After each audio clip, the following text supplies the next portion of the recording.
महाकाय सूर्यकोटि समप्रभ निर्विघ्नं कुरु मे देव सर्वकार्येषु सर्वदा।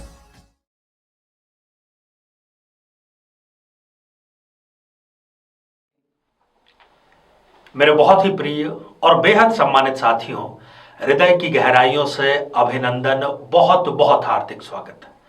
साथियों, हमारी इस श्रृंखला का आज ये अंतिम पड़ाव है, अंतिम एपिसोड है।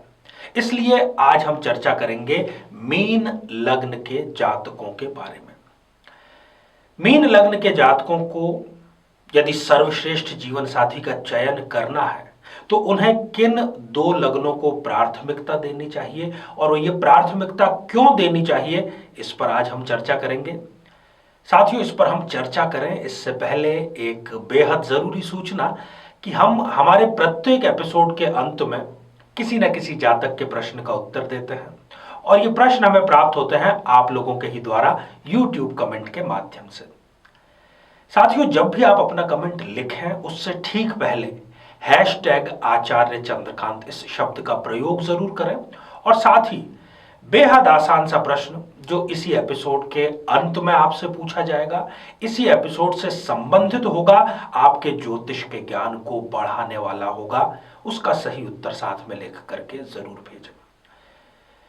साथियों, जैसे प्रत्येक व्यक्ति की कुछ पसंद और नापसंद होती है, प्रत्येक व्यक्ति ये चाहता है कि उसका जो जीवन साथी है उसकी भी पसंद और नापसंद ठीक उसके स्वयं के जैसी ही हो। परंतु क्या यह हमेशा संभव हो पाता है?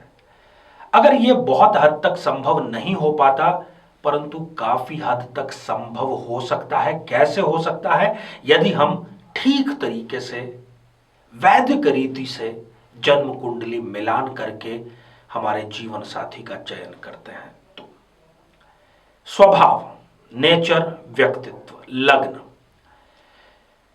जन्म कुंडली मिलान और कुछ भी नहीं सिवाय इस बात के कि स्वभावों का मिलन कर लिया जाए। तो आइए साथियों, बिना किसी देरी किए जन्म पत्रिका के माध्यम से इस पर और अधिक विस्तार से चर्चा करें। साथियों, ये आप स्क्रीन पर दो जन्म पत्रिकाएं देख पा रहे हैं। ऊपर जो जन्म पत्रिका है वो है मीन लग्न की जन्म पत्रिका, क्योंकि वो प्रारंभ हो रही है, लग्न में लिखा हुआ है 12 नंबर से। दूसरी जन्म पत्रिका खाली है, जो कि आपके भावी जीवन साथी की जन्म पत्रिका हो सकती है। साथियों, मैंने पहले भी चर्चा की है, आज अब इस कुंडली के माध्यम से चर्चा करने की बारी आई है। सप्तमेश, जो कि आपका आधा जीवन है, बिल्कुल सप्तमेश अर्थात आपका जीवन साथी, सप्तमेश अर्थात आपका दांपत्य जीवन, सप्तमेश अर्थात आपका मैरिटल लाइफ। इस कुंडली में सप्तमेश बनता है बुध। बुध देव उच्च के होते हैं कन्या राशि में और निम्न के वो हो जाते हैं मीन राशि में। साथियों, कहने का अर्थ यह है कि यदि ये व्यक्ति अर्थात मीन लग्न का व्यक्ति मीन लग्न या कन्या लग्न, इन दोनों लग्न या राशि के व्यक्ति से विवाह करता है तो कुंडली मिलान की संभावनाएं बहुत ज्यादा बढ़ जाती है। जहां पर आप ये खाली कुंडली देख रहे हैं उसके लग्न भाव में आप देखिए, यदि 6 या 12 इन दोनों में से कोई एक अंक लिखा है तो, या जन्म कुंडली में जहां कहीं पर भी 6 या 12 का अंक लिखा है उसके साथ में चंद्रमा हो तो आप इन दोनों ही मामलों में आगे बढ़े, विवाह के लिए आप अपना कदम बढ़ा सकते हैं। साथियों, जो मीन लग्न का जातक या जातिका है वो अपने जीवन साथी से सदैव दब करके रहता है, ऐसा अनुभव में पाया गया है। इनके रिश्तेदार, इनके घर के लोग, इनके मित्र इनसे ये कहते हैं कि भाई तू तो, अब ये स्त्री है तो कहेंगे कि तू अपने पति से दबती है, पुरुष है तो ये कहेंगे कि तुम अपनी स्त्री से दबते हो। तो ये जो दबाव है ये जरूरत से ज्यादा न हो, इसलिए कुंडली मिलान आवश्यक है। मीन लग्न का जो जातक है वो स्वभाव से बौद्धिक विमर्श, इंटेलेक्चुअल उसको बातचीत करना, उसका व्यक्तित्व का, बातचीत का, विचारों का एक स्तर होता है। कभी भी वो अपना स्तर गिरने नहीं देता। विद्यावान होता है, अच्छे लोगों के साथ में, लिटरेट लोगों के साथ में बातचीत करना, रहना उसको पसंद आता है। अब यदि आप सोचिए कि इसका जीवन साथी कोई अनपढ़ गंवार किस्म का हो जाए तो इनका जीवन कैसे बीतेगा। इसलिए कुंडली मिलान आवश्यक है। यदि मीन लग्न का जो जातक जैसे कि ये होते हैं, परोपकारी किस्म के होते हैं और झगड़े का ये बहुत बड़ा बिंदु है। मेरे पास तो आए दिन इस प्रकार के केस आते हैं। कई महिलाओं को शिकायत है कि ये देखिए मेरे पता नहीं, मेरे पति जो है ये तो कर्ण बनते हैं, दानवीर कर्ण बनते हैं, खुद के पास कुछ है नहीं और बांटने का इनको शौक है। तो मीन लग्न का जो जातक है वो भी एक परोपकारी होता है। अब इस परोपकार में जब तक जीवन साथी की सहमति न हो तो फिर दिक्कत परेशानी बढ़ सकती है। इसलिए कुंडली मिलान आवश्यक है।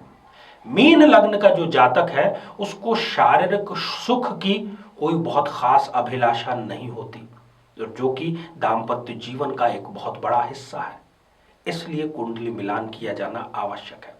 मीन लग्न का जो जातक है वो मेहमान प्रिय होता है, अर्थात घर में कोई आए तो वो व्यक्ति राजी होता है।